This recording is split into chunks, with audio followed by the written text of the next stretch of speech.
Hello, hello. Welcome to the Pure Desire Podcast on YouTube. I am your host, Trevor Windsor. This is a weekly podcast helping you take back your life from the effects of unwanted sexual behavior and betrayal trauma. Sexual brokenness impacts us all, men and women who are stuck in shame and are unsure if healing is actually possible. Church leaders who want to help but don't know where to start. Parents who don't know how to help their kids develop sexual integrity. Wherever you're at, this podcast is for you. Through sharing stories of healing, interviewing addiction and betrayal experts, and normalizing the conversation on sexuality, we offer a clear plan for recovery and healing from the effects of unwanted sexual behavior and betrayal trauma. You have what it takes to break free, heal your relationships, and take back your life. Make sure to like, share, and subscribe to the channel. It helps us so much and really just pushes our message forward. All right, with that, let's get to this week's episode.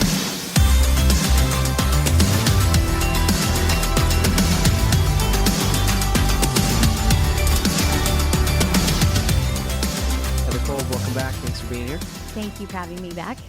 So we're still toward the beginning of 2024, and I'm sure there are some people who are just like, oh, still already, because some years start that way. But we are starting by going back to the basics of recovery. We're looking at over really a 5-week span, principles of recovery. And so we're in week 3 now, and we're going to look today at really what I think is one of the biggest enemies of a recovery journey, which is trauma. And one of the things that makes us unique as a ministry is our understanding and emphasis on trauma and its impact with how it relates to or informs our sexuality. So let's just start here. What is trauma and how would we define it? So I've heard this definition several times where somebody will say that we'll have a traumatic experience, but the feelings that we take away from it, what we carry from that traumatic experience, that in itself is trauma. And I really like that definition because I think that it helps to explain that why trauma seems to be so unique to each person, and why there isn't necessarily one way to define trauma in and of itself. But I think if we look practically at what that means, is that it really is when something happens to somebody, they're left with that feeling, but that feeling in and of itself overwhelms their capacity to function on a regular basis, even function the way that they did before experiencing that traumatic event. Does that make sense? Yep. Yeah. Yeah, I've always liked the quote, and I know we've used it on the podcast, but I think in this episode it needs to be repeated by Dr. Gabor Mate that says, trauma is not what happened to us, trauma is what happened inside of us. And so there's really a whole range of things that can create trauma. And I think what you just said, Heather, is why so often in a Pure Desire group or in our process with people, we are all going back to early years. And I know some people feel like, oh, well, what's my childhood got to do with it? Or I want to focus on the current problem. But it's exactly because we were children with developing brains that things happen to us, and our mental capacity, our emotional capacity, our relational capacity hadn't developed to the point to know what to do with it. And so we may have fairly routine things from the outside. If someone were to look at it and say, well, that seems fairly minor or routine, that may be a part of our trauma story because it happened at a time in our life when we were a child that our brain didn't know what to do with it or how to handle what happened. And so it became kind of a trauma-inducing moment that inside of us we began to hold on to things or make decisions about things, or as I'm sure we'll talk about in the episode, our brain internally began to make decisions about how to stay safe, what to do to feel protected, and how to avoid that situation again. And that's where trauma has a lingering impact because that part of the brain doesn't tell time. It doesn't have a clock or a calendar. It doesn't go, oh, it's been 5 years now, we're safe. It says, no, this may be needed the rest of my life, and I'm going to store it in a place where I never forget. And when we start to think about those things, it becomes evident that, oh, it's not just what happened to me, it's what happened inside of me. It's how I processed what was happening around me. And what's interesting too, off what you were saying, that our brain keeps track of it, that is a design thing from the Lord, that it's a way that we are able to stay alive. Like if we touch a hot stove and it hurts, our brain is like, okay, don't do that again. That hurts, that sucked. So let's, step away. And trauma is the same way. And I know in this conversation, we're going to unpack how that plays out, but yeah, it isn't a bad design that your brain holds on to trauma like that, but it can be bad and have bad impact. Yeah, which is why we're talking about it today, that we've seen trauma to be just a major part of the recovery journey. And so, Heather, let's talk about that a little bit. Why is trauma, and in particular healing our trauma, because we want to focus on that. We're not just here to rehash it and relive it. We're really trying to focus on healing our trauma. Why is that so tied to recovery and the healing journey?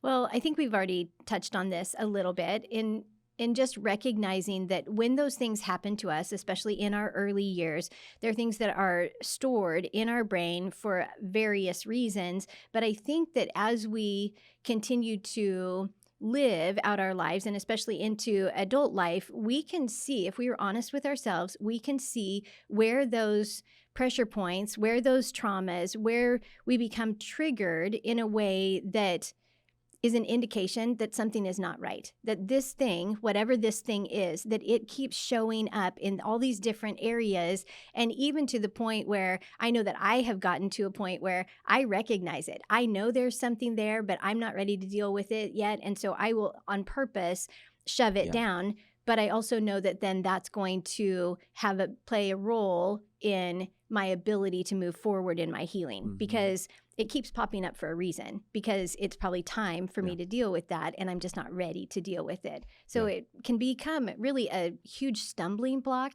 if you're not willing to address it. Yeah. I was just having a conversation with a couple guys who are leading a group. One of them was just in my most recent 7 Pillars group.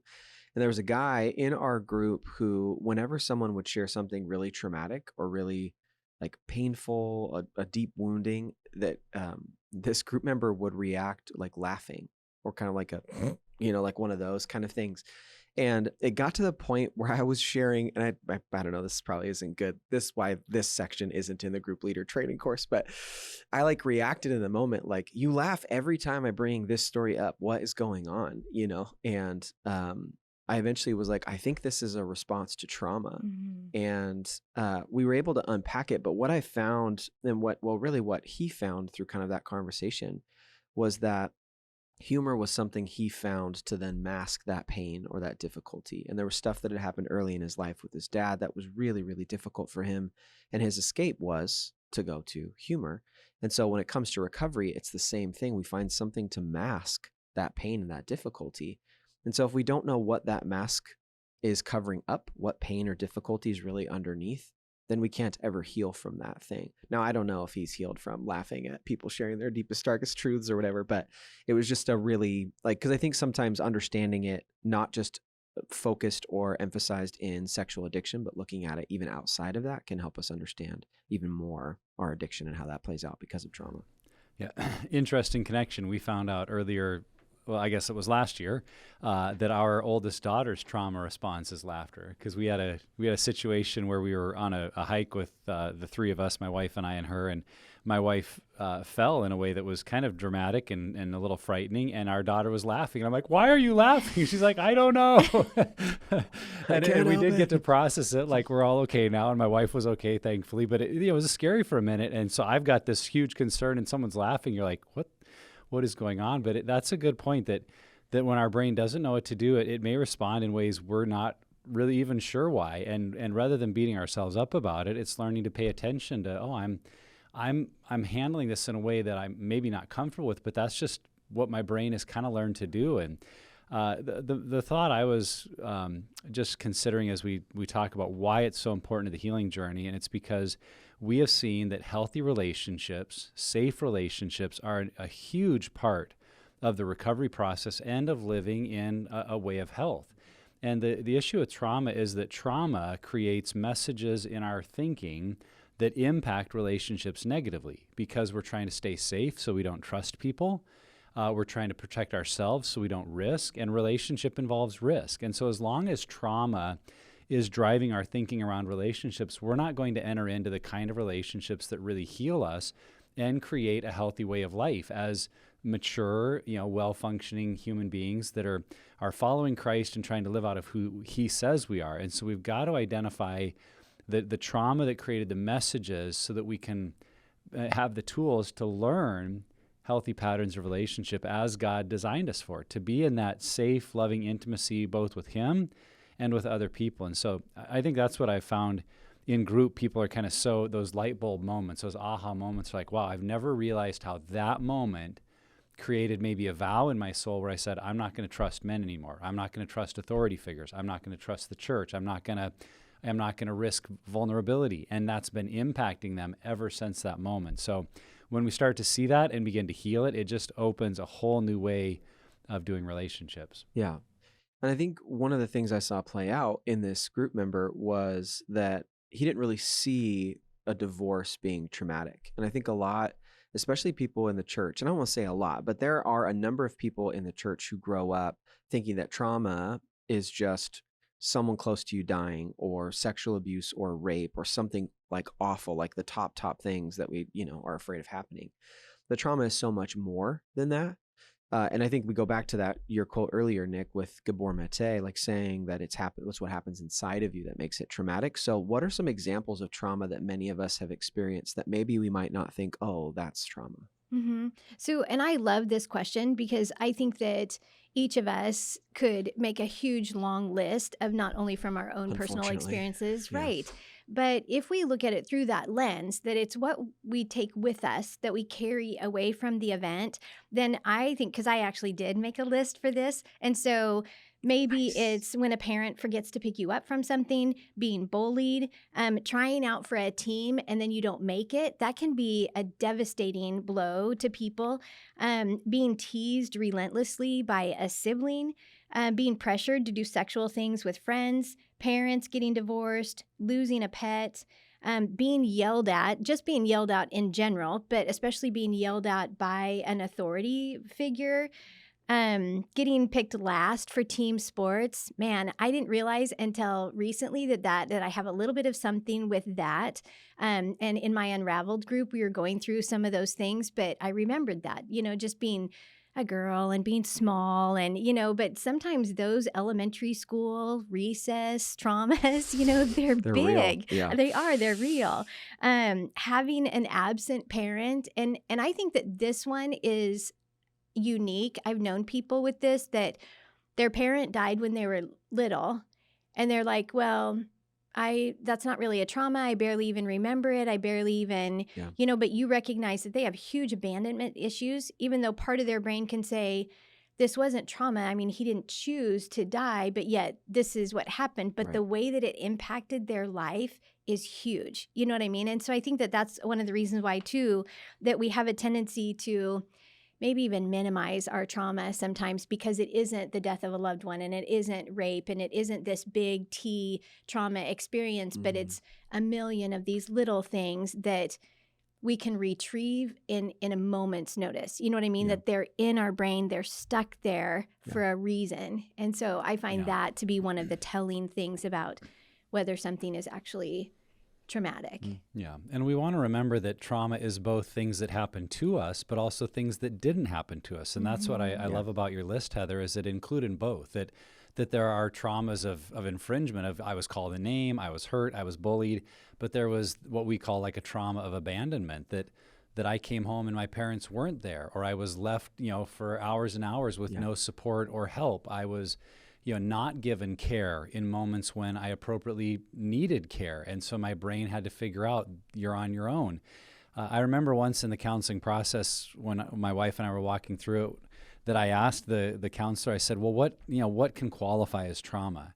And their response, I've always remembered, they said, anything that happened to us that is outside of what God intended in the Garden of Eden.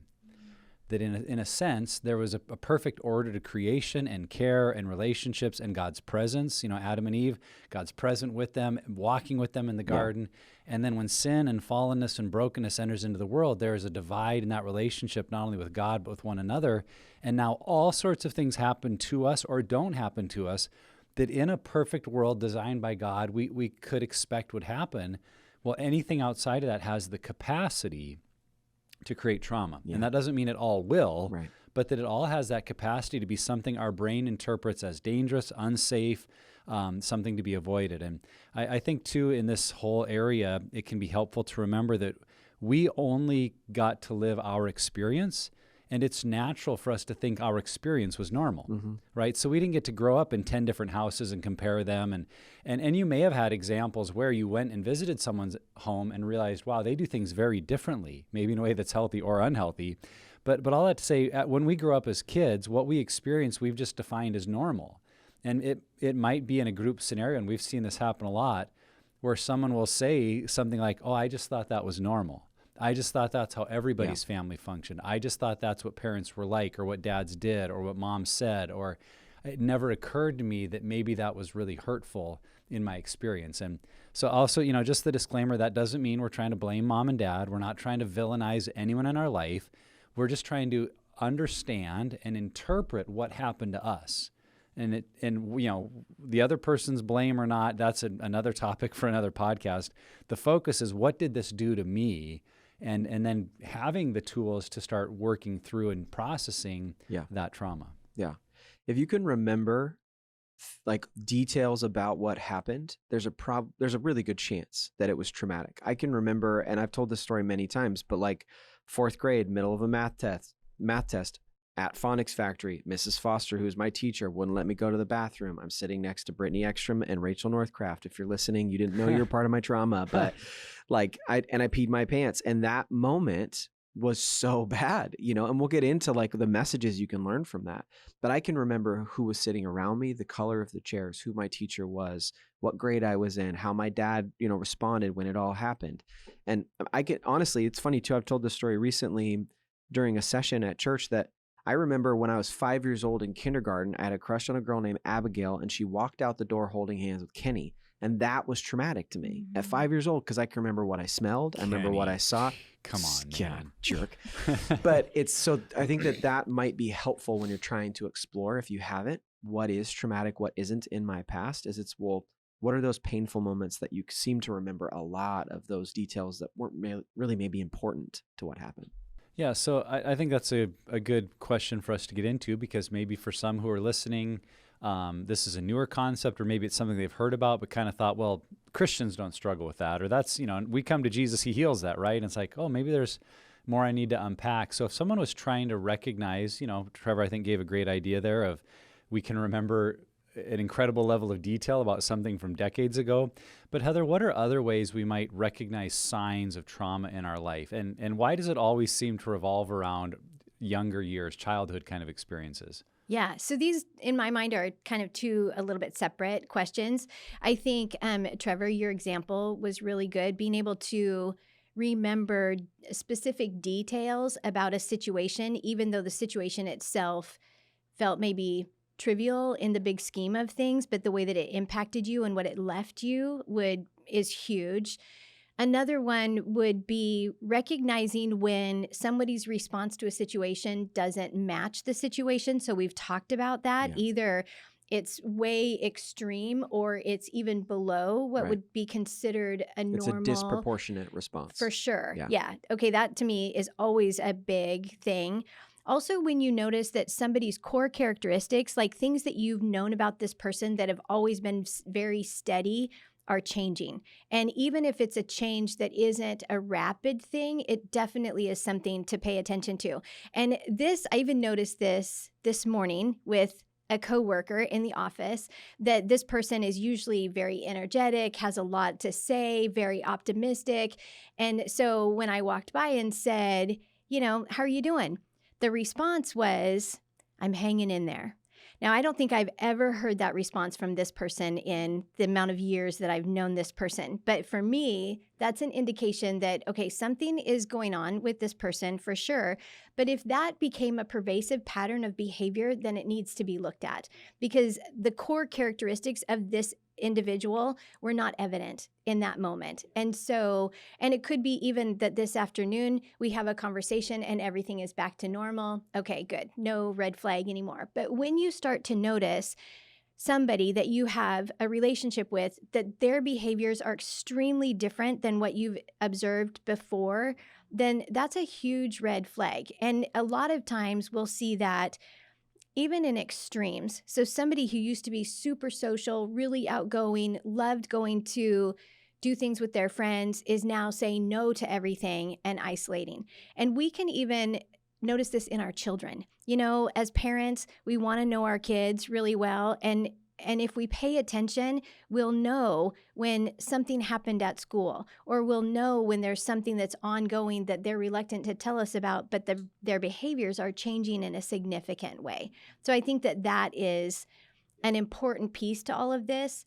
And the other part of this is the impact that it has on our brain, you know, for sure. And Nick, you kind of touched on this earlier about how when it has to do with our younger years, that there are parts of our brains that are fully developed that are capturing that information so that we can survive. Because a lot of times when we experience trauma, there's a fear element to it, which then stays part of our limbic response to it.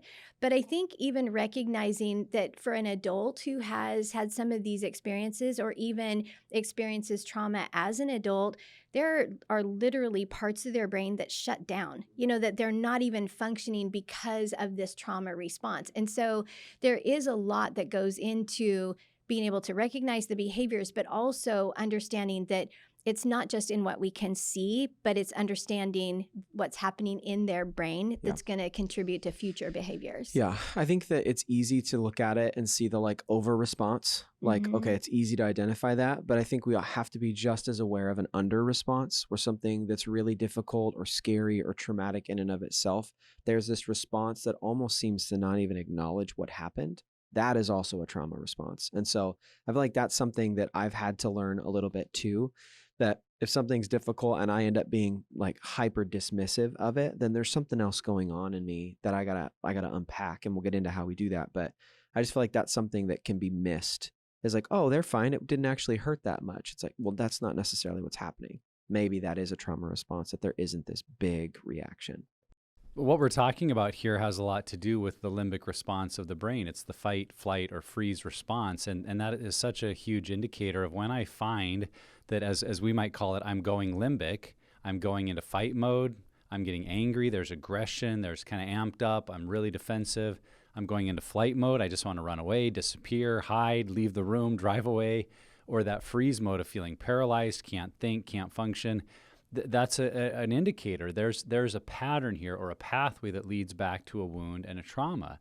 And I think that we miss it because sometimes people might feel like, well, that's just the way I am. I just get angry, or I just worry a lot. I just avoid conflict. It's like, well, there is a reason why for you that particular area creates that response, because you've probably noticed not everyone responds to that topic the same way you do.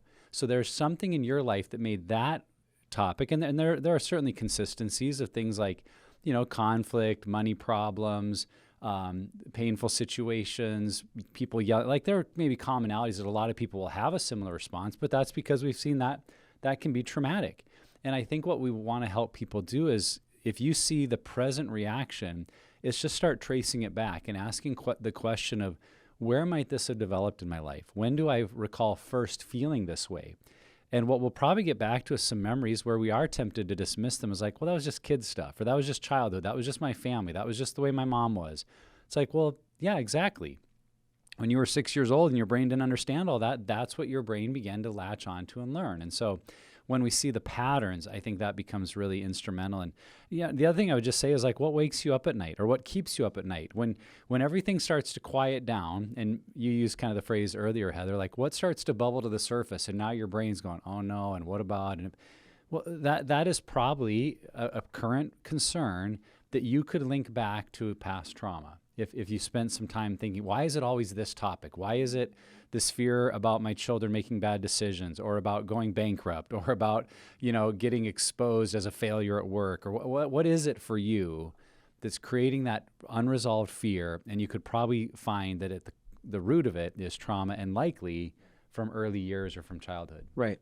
So once we've identified it, and I think, you know, our answers have given people enough to maybe start that, what does it actually look like? What are those initial steps to healing trauma?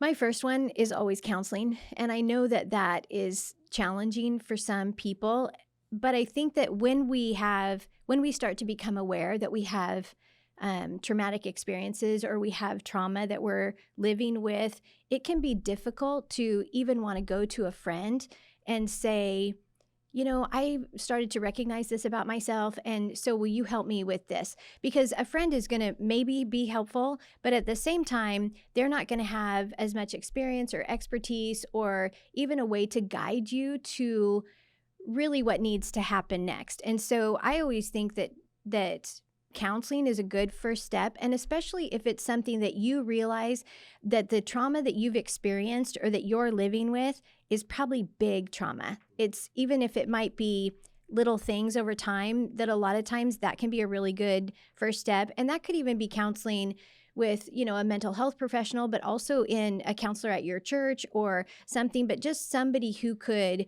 start to explore that with you yourself. And the reason why I mentioned counseling or even talking with somebody else is that if I try to process something in my own head, I'm only going to come up with the same answers that I always come up with, right? I need somebody else to speak into my situation in a fresh way, give me a fresh perspective, and allow me to think about my situation differently than I would come up by myself. Does that make sense? I also think that if we try to process these things by ourselves, we're more likely to be more dismissive and just play it down rather than really want to get to the core of what's creating this trauma.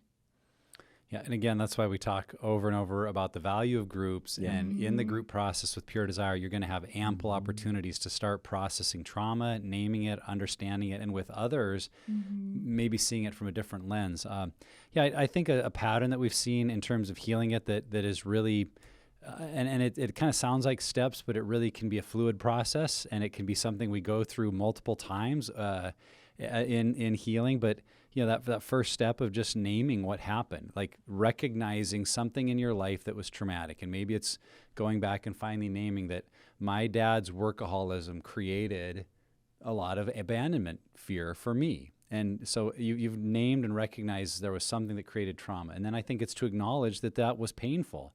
And it's okay that you're not blaming yourself now or, shaming yourself for feeling bad. Like, it's okay that I felt hurt by that I felt some loss. There was a wound there. And it's kind of that grieving process of acknowledging this was hurtful. So we've named it, we've acknowledged it. And then that processing of, what did this make me feel? That's where I think particularly the counselor, a group member, a trusted friend that we can walk through. This is what I remember feeling. This is, and in that process too, it's beginning to invite, where was God in those moments? Where was Christ as you were feeling that? Like, oh, he was with me. And, people have even had ways of kind of walking through that experience and sensing that Jesus was sitting there next to me or he was holding my hand. And another tool I've seen in that area is, and this is kind of a Jenna Riemersma tool of like the All Together You book, of speaking to your inner child, speaking to that part of you that maybe is still kind of stuck at that age and saying, I'm sorry you felt that loss. And thank you for holding this pain for me for so long. Thank you for partnering in that area. And now we're going to work together to heal and learn that we're safe, and we can trust people again and we can take steps. And all that I think is engaged in processing what happened, what we felt, and where were the helpful things. Where was Christ in that moment? What were we, maybe seeing that we survived, and that could be a way of encouragement. Like, I made it through some really hard stuff. Like, I can do hard things. That's always an important lesson in the 7 Pillars of Freedom when we have guys talk about their get up off the floor moments. Like, where in your past did you make hard decisions and you survived? You took the next step and you can do it again. And then, the ultimate step or fourth step is really then how do we start using those points of pain to help others? Because who's more gifted to speak to someone who's stuck in a place of fear or anger or doubt than someone who's walked through it themselves, and beginning to use the parts of your story that maybe you've tried to hide and ignore, to use those as a part of how you're encouraging and helping others. That really is kind of the full circle moment of using your trauma now to be a part of your strength and your story. Yeah. I also think it's important to identify where you see that trauma being poked currently in your life. I mean, I'm a dad of 2 young boys, and so it feels like they have trauma pokers they're carrying around every day. But I think identifying that too is helpful in addressing it, because it helps me to prepare for those moments. What if I know that they're coming? And then practice doing it differently, not having that overreaction of anger, that underreaction of pulling away and being dismissive.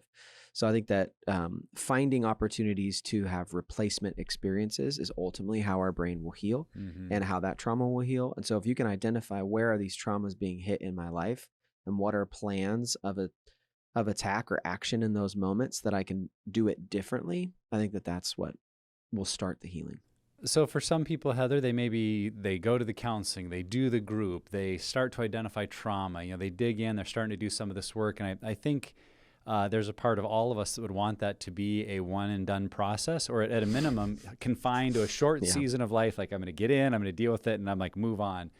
But the reality is it tends to be an ongoing process, doesn't it? So talk a little bit about what does that process look like of ongoing recovering from trauma, and why does it tend to be something that we just have to keep walking out and can't just fix all at once? Yeah, I would love it. I mean, I would love it if it was a one and done thing. But I can tell you from experience that I have, I was in counseling 20 years ago and did a lot of recovery work and have done work since then. But I know that there are still times when something comes up, something that is an old wound that I think that I've processed. But when it comes up in a significant way, in a way that where I even catch myself and think, wow, I didn't even know that was there anymore, then it just reminds me that I need to still be doing work. Right.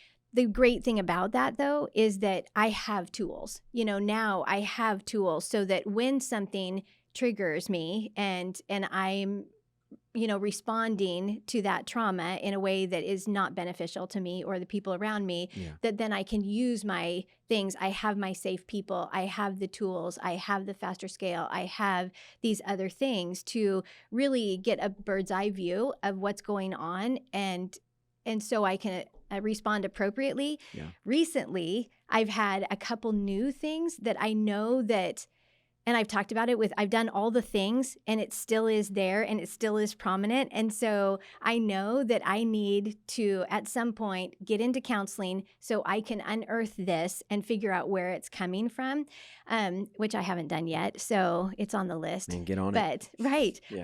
But that's why I say that it is really, it is an ongoing process, and it's a good mindset to have, to recognize that the trauma that I'm experiencing today, it may not impact me this same way forever.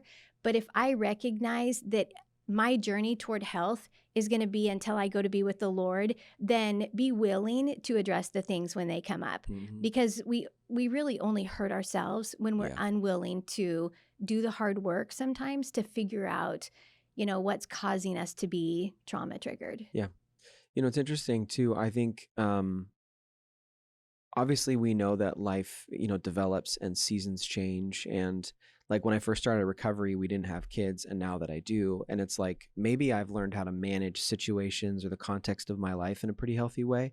But then when something comes in and changes that, there are new scenarios and situations I'm experiencing. And so I think there's a little bit of like, well, I thought I dealt with this. What is going on? What happened? I think it's actually far more normal than we make it seem. Like, it's just maybe that same, like if my kid's carrying around a trauma poker or whatever, like maybe it was getting poked from the front, but then there's this new context in life that I'm now getting hit from the side on that. And I'm like, whoa, hold on, what's going on? And so I think that it's important to not like lose sight or feel like you've graduated from that trauma, whatever it might be. But just know that it makes you very normal if context and season of life changes and these traumas can get hit in different ways. Yeah, well, it's an area where I think considering the human brain is helpful, because this, that survival brain is really the most powerful part of how our brain functions, so that when we need it, we can survive. And so it connects to all of our systems in all these ways. And then you look at the billions of neurons that are in our brain and have learned to fire in all these patterns. And as we're getting healthy, I think the imagery is that those pathways aren't being used in our brain, but in a sense, they're still there. And so, as you mentioned, Trevor, when you go through something, you feel something in a new way, those patterns and those neurons are like, oh, we remember this, and we know how to fire here and create this anxiety and this neurochemical, so we can react in the right way. And it's like, okay, this is going to take time, because it's not just this happened and I feel this and now I fix it. It's like there are this intricate web of how our brain is learning to respond and adapt. And And so it's a healing process. And I think about it too through the lens of the only human that has ever been perfectly unburdened of all their trauma is Jesus. That in his fully God, fully human state, he definitely experienced things that to you and I would have been traumatic, but was able, in the maturity and in the wisdom of God that he had and he was able to live free of those burdens. And so I think about for us, if we consider, and I think for most of the listeners of this podcast, we consider that Christ likeness is always an ongoing journey, that's a pathway that we're not going to complete until we step into a perfect eternity, because we're just human and God is always doing a work in us. Well, if we can accept that pattern, that process takes time and is ongoing, I think we can maybe look at trauma the same way, that it's not just a problem to solve and fix and be done with. It's a part of the human experience. It's part of the tension we live with in a fallen world, that our brain has experienced hard things and holds on to it, but we can continue to heal. And it's not to say that we're going to be struggling with it the same way every year for the rest of our lives. There's growth, there's healing, there's ways we look back and go, man, I have come a long ways. But to be fully unburdened of all impact of trauma in our life, I think we'd say, man, that's similar to the process of becoming like Christ. It's going to take me my lifetime. And the more I grow in it, the healthier I'll be and the more I'll help people around me. But even then, I'm still going to have more to grow in. And in a way, that might be exciting to us to say, I get to keep using these things, that the enemy may be intended to harm me. I get to keep using them to create good and growth and more health because I have something to learn from, right? I mean, growth happens because there's a tension, because there's something to be learned. And if we could fix our trauma all at once, I think maybe we'd stop growing because there'd be nothing to learn from anymore. So what if we shifted our mindset to think, this is kind of a good thing, that I can use my trauma to keep growing, and then God can use that in my life to help others. So maybe a new perspective there. Totally. And I think that we've talked about this already in the episode, but I think that one of the ways that happens best, that growth, is in relationship. Okay, so what role do others play in healing our trauma? Probably a significant role, and especially if we are not only in group, that we're doing all of the things in group and taking advantage of those relationships with other people who are on the same journey as we are, but also with having those safe friends, those safe people in our lives. That I know that I have two people in my life that I can send a text that it doesn't even have to have punctuation or anything. Which is hard for you. I know it is hard for me, but that I can send an urgent kind of text and they will know. They will know that, okay, this is where she's at. This is what she needs. Even if she says she doesn't need this, this is what I'm going to do. No punctuations. And I know something is very wrong. Yeah. Abbreviations. Oh, no. But I think that it's that kind of thing is really important because, and especially I know for me that when I start to feel triggered by trauma, I immediately go inside my head and I isolate. And so if I am willing to at least even just send that text in the first place, then they know how to respond. And a lot of times too and I always know the way that somebody took my text is if they text me back or if they call me. If they call me, then it's like, okay, we're in this, we're going there, and we're going to just deal with this. So I think that having people who help you is significant. Dr. Kurt Thompson says that we're all born into this world looking for someone looking for us, and we never stop. And there is something about the way God designed our brain and soul to work that we want to be seen. And ultimately, that fully happens in Him and in Christ. But it's part of that need of relationship that is woven into the fabric of our being that we want to truly be seen. And when we're carrying trauma and pain, I think it creates a little separation that people don't really know, they've not seen. Maybe I don't even see it.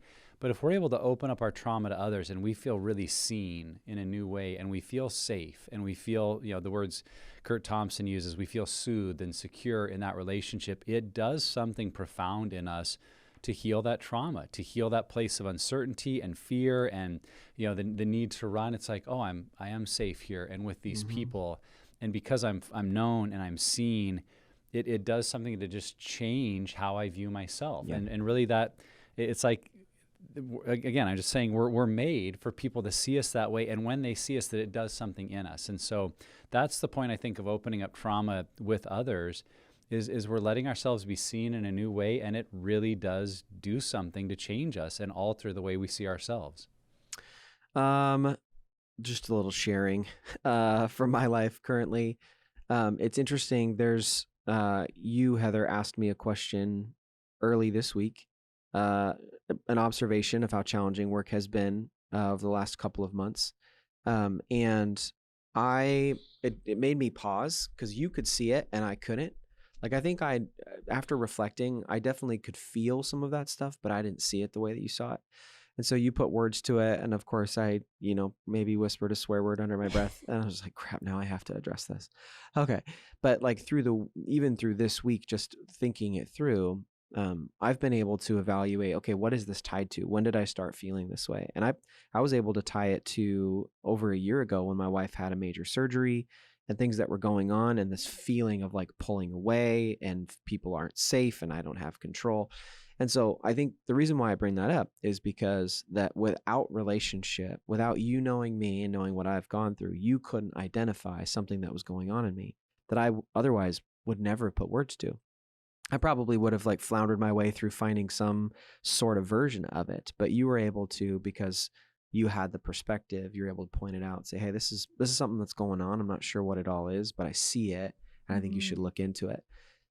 And yeah, I mean, I'm only a week in, I'll let you know, but it's still, that is the role of relationship in identifying pain and trauma.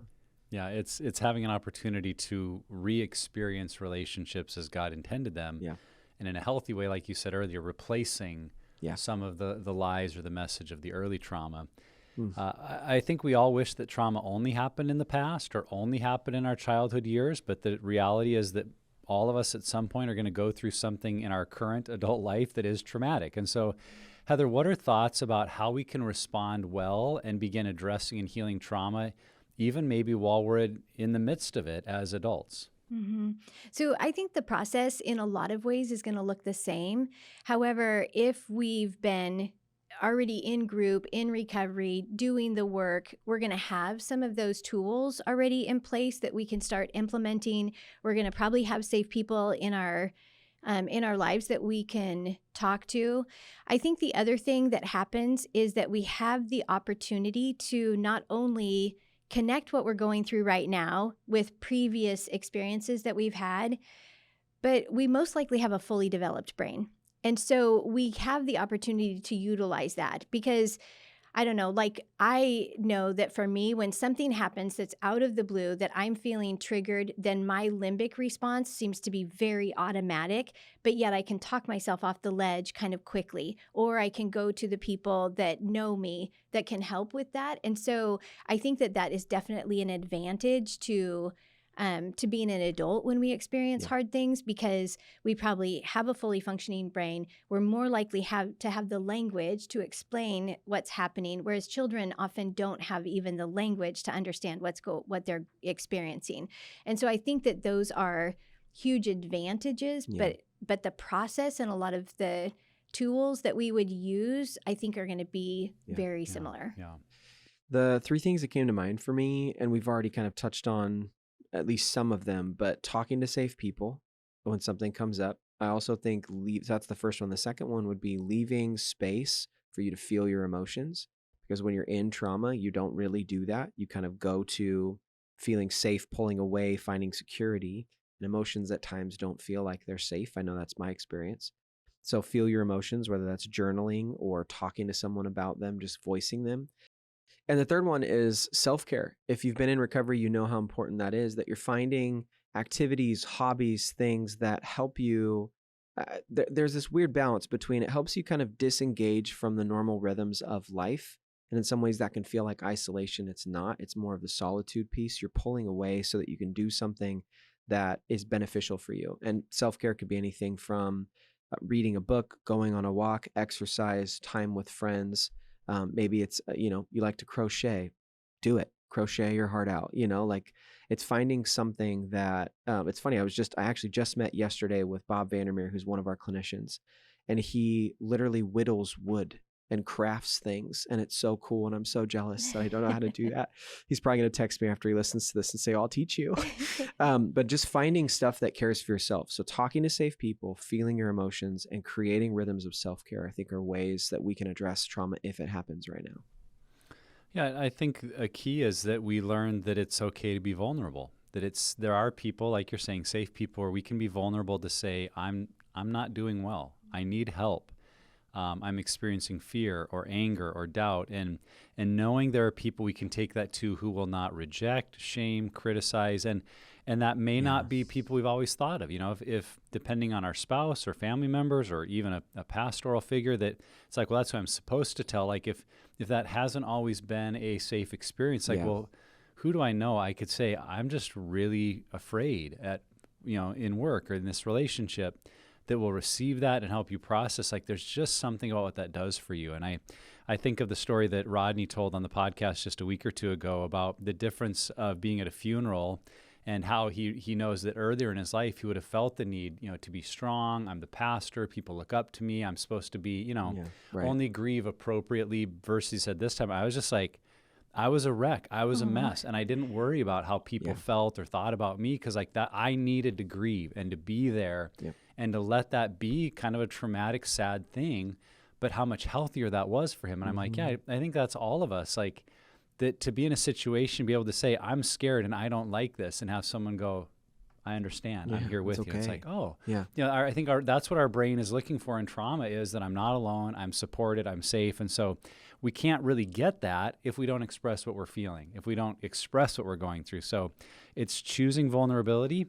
And if you're not sure who that safe person is, I think that's why, again, Pure Desire Counselor, Pure Desire Group, that's what we've designed them to be, is those places where you can be vulnerable and have others go, thank you for sharing. We're glad you're here. Yeah. We love your honesty and we're with you. Well, and you can find that, I think. And I think the thing too with that is that with the Pure Desire Group resources, with counselors, you are using things that have a level of competency that can help you. It's not just a friend who says, man, that's really hard, I'm really sorry, but also can maybe help you dig into what's going on here. Where does this trauma come from? Why do you react this way? How can this play out in a better way?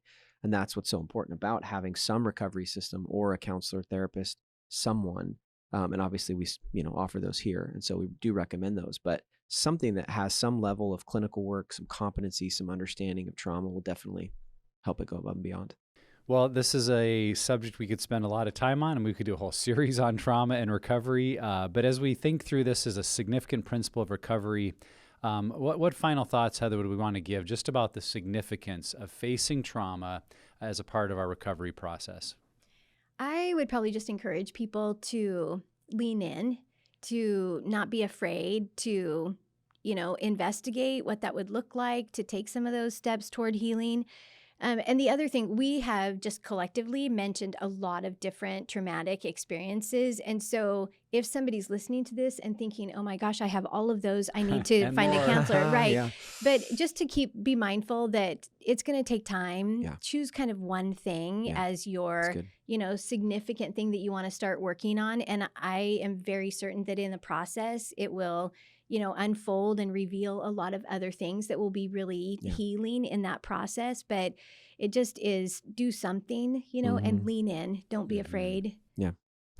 The phrase that came to mind is that we can't heal the what if we don't know the why.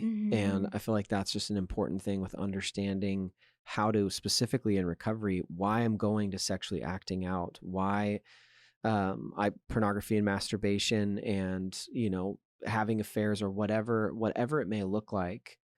If we don't understand why we started doing that in the first place, or the pains and wounds that motivated that, then we'll never be able to break free from those things. Because maybe we can white knuckle our way into stopping the behavior. But if we haven't healed the wounds that are there, when it gets poked in a different way, that's game over. We could be starting back from square one. So again, understand the why so that you can heal the what.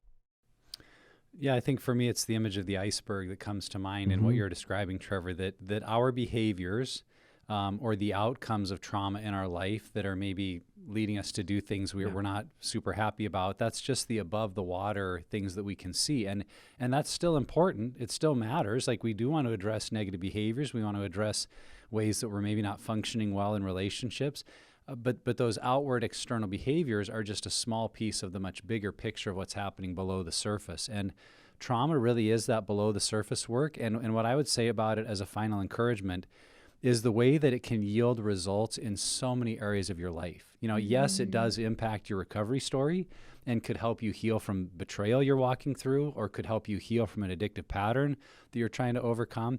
But when you start facing your trauma, I think you're going to start looking around at your life and saying, wow, this is making me a healthier person here. I'm functioning better as a parent. I'm a more at peace coworker. I'm less reactive. I'm not being driven by this. And you might even feel like, but I wasn't even working on that.